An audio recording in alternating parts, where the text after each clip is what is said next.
Hey everyone, it's Mary. Welcome back to my channel, and I'm so excited to jump into my July TBR with you guys. I never do TBR lists usually because I'm kind of a fly by the seat of my pants kind of reader. I see something come through on BookBub, or I see somebody recommend a book on BookTube, and I just like pick it up and read. But I have this tendency to start series and not finish them, or to like read a book by an author that I love and then I just kind of forget to go back and look for more books by the author kind of thing. So I decided that I wanted to really hold myself accountable and try to finish some of the series that I've started. So we're going to jump into my TBR list, and we're going to see if I actually stick to this month. I don't know. Cross your fingers for me. I'm terrible at sticking to lists. So here we go. The first thing that I want to read in July is I would like to finish the Brutal Birthright series by Sophie Lark. I read the first two books in the series last month, and I fell in love with them.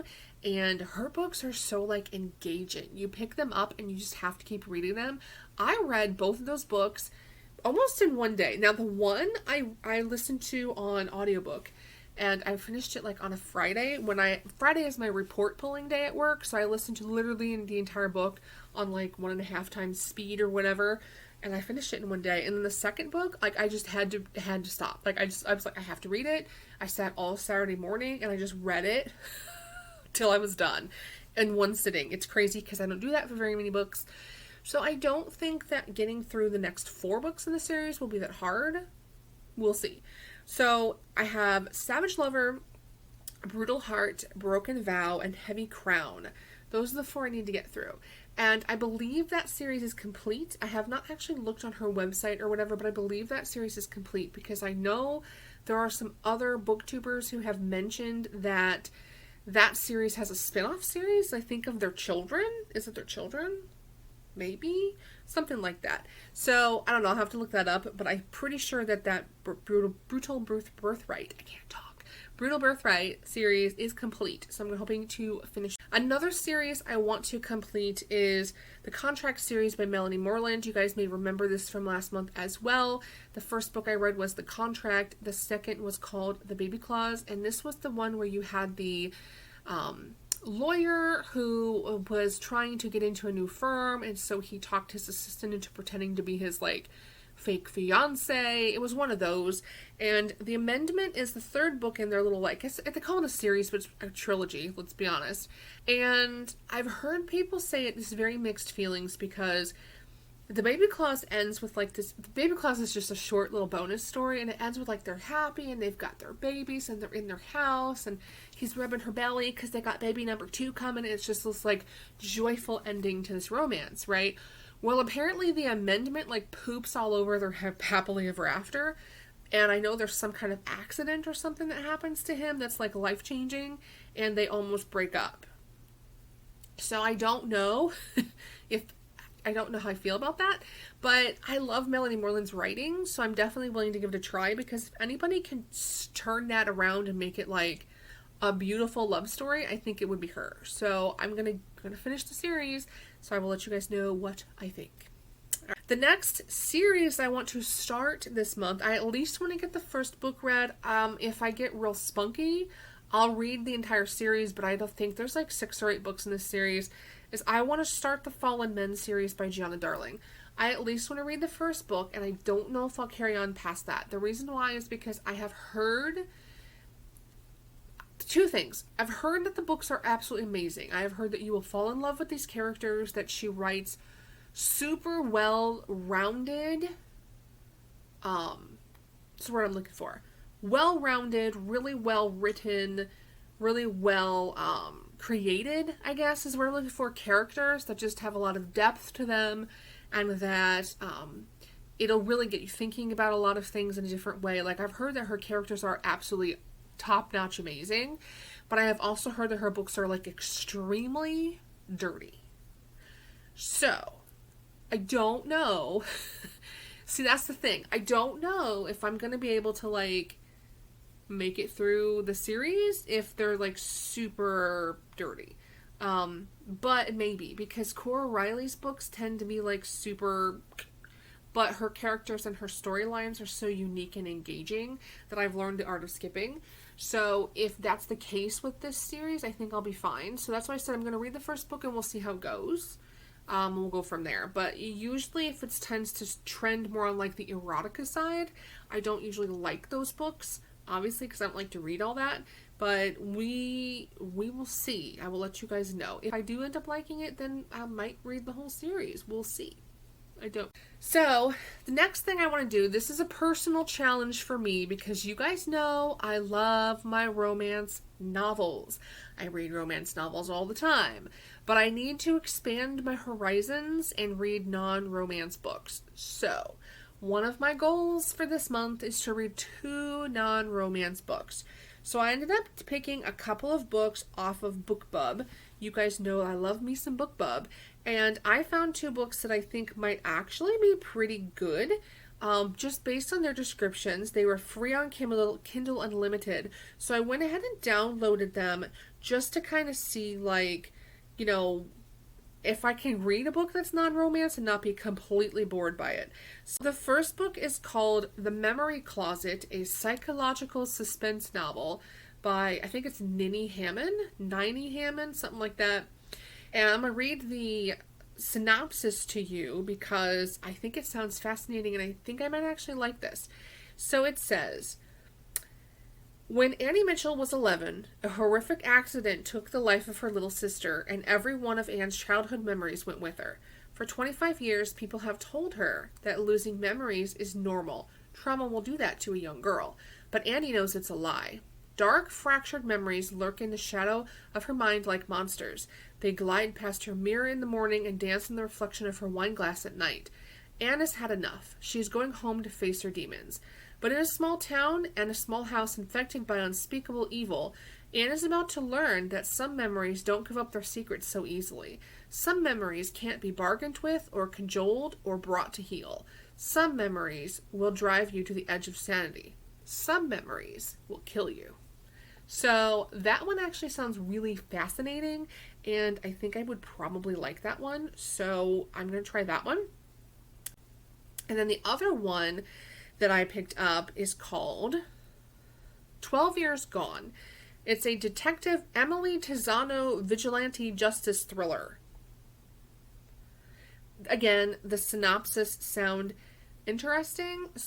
really good, so we're going to see if I like it. It says, 12 years gone. Sarah Schmidt went out for a hike a month before heading to college on a cross-country scholarship. She never came back. In the 12 years she's been gone, the local police have done little to help the family, leaving them with the desperate knowledge that Sarah could still be alive somewhere, somehow. The family hasn't given up their hope for revenge, or at least answers. Emily Tizano, a former Chicago PD cold case detective, suffering from her own skeletons, holds the hope of the family in her hands. Can she overcome her own past in order to help them find Sarah and get the justice they need? 12 Years Gone is the first novel in the Detective Emily Tizano Vigilante Justice Thriller series. If you like Dean Koontz, Robin James, and L.T. Ryan, then you're going to love this fast-paced suspense thriller series. So, I like thrillers and suspense when they're done well. So, we'll see if those end up being any good. So, I don't know. I like my romance novels, you guys, and I'm worried that these are going to have weird endings. I like my happy endings. I don't know. And then the other 2 things that I would like to read, because I've got my bifocals that keep sliding down my nose, and I'm going to read a couple books that are physical books off my TBR card. I'm so excited. So I'm going to actually read, you guys, because I can read. Alright, I have got several Book of the Month. Sorry for shaking y'all. I've got several Book of the Month books, and I've got several other books I've picked up. So I'm going to try to read just these 2, and we'll go from here. The first one, I don't know if I'm going to like this one.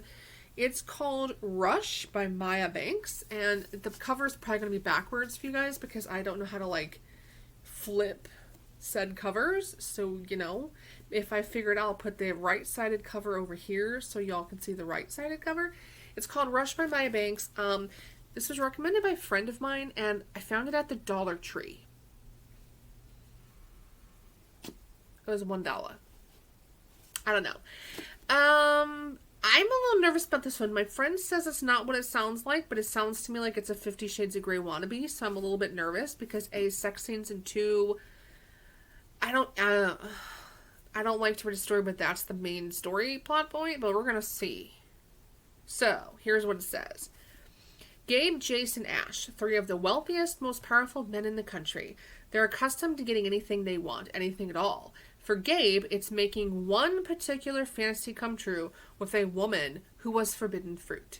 When Gabe Hamilton saw Mia Crestwell walk into the ballroom for his hotel's grand opening, he knew he was going to hell for what he planned. After all, Mia is his best friend's little sister, so it's the best friend's little sister trope. But she's not so little anymore, and Gabe has waited long enough.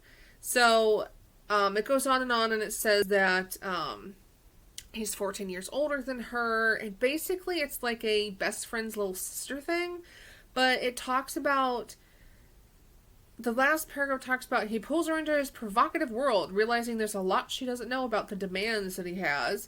Their relationship is intense and obsessive, and they cross the line from secret odyssey to something deeper. And so I'm like, I don't. And when I was looking, like, skipping through, it's talking about, like, literally a contract that he makes up with her. And I'm like, businessman, younger woman, contract? Kind of sounds 50 Shades of Greyish. I don't know, but I'm going to try it. This may end up being a DNF pretty quickly, but I'm going to give it a whirl. So I'll let you guys know. The second one is my book of the month. Book from, shoot, I don't even remember. This was from a while. Oh, this is from January of 2021 because I couldn't read, couldn't see anything. And this is called The Dating Plan by Sarah Desai. Again, I'll put the right-sided cover over here for you guys since it's going to be backwards. And this one sounds super cute, which I'm excited about. It says, Daisy Patel is a software engineer who understands lists and logics better than bosses and boyfriends. Same girl, same. With her life all planned out and no interest in love, the one thing she can't give her family is the marriage they expect. Left with few options, she asks her childhood crush to be her decoy fiancé. It's a fake dating trope. I like the fake dating trope. Liam Murphy is a venture capitalist with something to prove. When he learns that his inheritance is contingent on being married, he realizes his best friend's little sister has the perfect solution to his problem. A marriage of convenience will get Daisy's matchmaking relatives off her back and fulfill the terms of his late grandfather's will. If only he hadn't broken her tender teenage heart 10 years ago. Sparks fly when Daisy and Liam go on a series of dates to legitimize their fake relationship. Too late, they realize that very little is convenient about their arrangement. History and chemistry aren't about to follow the rules of this engagement. Sounds cute. It's, little friend's little sister, fake dating. It sounds adorable. I think I will probably love this one, and I actually have heard a lot of good things about that book for those who got it in their book of the month box, or whatever you want to call it, back in January. I'm actually really excited that I can see again, and I'm thinking that I may rejoin book of the month. I don't know, since I can actually read it, but I'm going to try to get through the ones I haven't read yet, and then, rejoin. So, yay, I can read physical books. I'm so excited. Anyway, that is my July TBR. That's a lot of books on my TBR, but again, I read fast. So we're going to see how it goes. I'm excited. And hope I have as good of a reading month as I did in June, because June was, amazing. I don't know if I can top that. What are you guys reading in July? What are your plans? Let me know in the comments below what you're hoping to get finished or get started here in July, and I will see you in the next video. Bye!